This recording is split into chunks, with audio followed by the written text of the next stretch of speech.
વાગરા તાલુકાના કલાદરા ગામ ખાતે આવેલ રાજ એન્જિનિયરિંગમાં આવતા હેવી ટેન્કરોથી ગ્રામજનોમાં ભયનો માહોલ।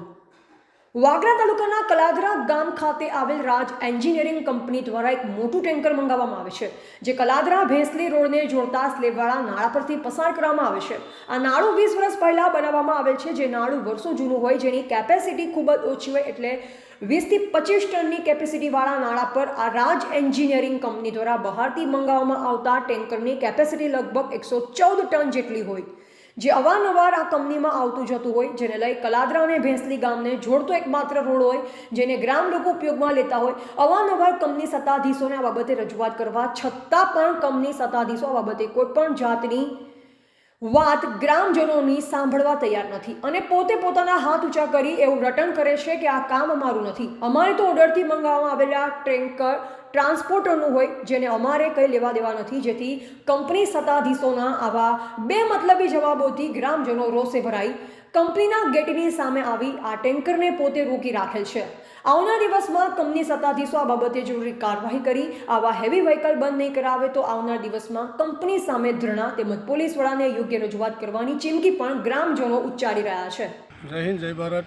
હું દિનેશભાઈ પરાગભાઈ આહિર। અમારા ગામમાં રાજ એન્જિનિયરિંગ કરીને કંપની આવેલી છે અને તે પ્રેશર વેસલ બનાવવાનું કામ કરે છે। જૂના કલાદરાથી ભેંસલી ગામ તરફ જતા રસ્તા પર એક 20 વર્ષ પહેલાં એક નારું બનાવેલું છે, તેની કેપેસિટી એપ્રોક્સ 25 ટનની છે અને જે અતિ ભારે વ્હીકલ છે એની કેપેસિટી અત્યારે 114 ટનની કેપેસિટી છે એની।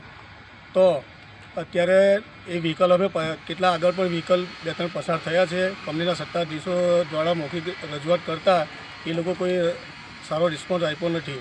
સવારથી લઈને કંપનીમાં સત્તાધીશોને બોલાવીએ છીએ કે ભાઈ આનું શું, તો કંપનીના સત્તાધીશો કંપનીને લોક કરી અને કોઈ બહાર આવવા માગતા નથી। તો હવે અમારે કોની પાસે જવું? કંપની ગઈ છે કે ગાડી જે છે એ કંપનીની બહાર ગઈ છે, તો અમારી હવે કોઈ જવાબદારી રહેતી નથી। ટ્રાન્સપોર્ટ એવું કહે છે કે જે છે જવાબદારી કંપનીની છે, તો અમારે કોની પાસે જવું? અમને ટ્રાન્સપોર્ટ એવી ધમકી આપે છે કે અમે પોલીસમાં જઈશું, તમારી પણ માનહાનિનો દાવો કરીશું। તો અમે કીધું છે કે ભાઈ તમારે જે કરવું હોય તો કરો, અમારા ગામના હિતમાં ગાડી રોકીને ગામના હિત જળવાઈ રહે અને કાલે કોઈક ઇમરજન્સી આવે, કોઈ તકલીફ ના પડે, એટલા માટે અમારે પગલું ભરવું પડ્યું છે।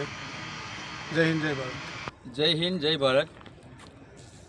આજ રોજ કલાદરા ગામે રાજ એન્જિનિયરિંગ કંપની છે, રાજ એન્જિનિયરિંગ પ્રાઇવેટ લિમિટેડ, એ લોકોએ કલાદરા ગામનો જે જૂના ગામથી ભેંસલીનો જે રસ્તો છે ત્યાં આગળ હેવી વ્હીકલને એન્ટ્રી છે જ નહીં, કારણ કે આ ગામડાનો રસ્તો છે ને એ લોકોએ એક મોટો જોબ લઈ લીધેલો છે ઓર્ડરમાં, એમને જાણ હોવા છતાં પણ કે આટલું મોટું વ્હીકલ અમારી કંપનીમાંથી નેશનલ હાઈવે સુધી પહોંચે એમ નથી, યા સ્ટેટ હાઈવે સુધી પહોંચે એમ નથી, છતાં પણ એ લોકોએ મોટો ઓર્ડર લઈ અને 115 ટન ઉપરનું વ્હીકલ છે અહીંયા રાજ એન્જિનિયરિંગ કંપનીની બહાર આપણે ગામના લોકો અને ગામના સરપંચ છે, આપણી હાથે ડેપ્યુટી સરપંચ છે, એટલે ગામના યુવાનો છે, ત્યાં રોકેલું છે।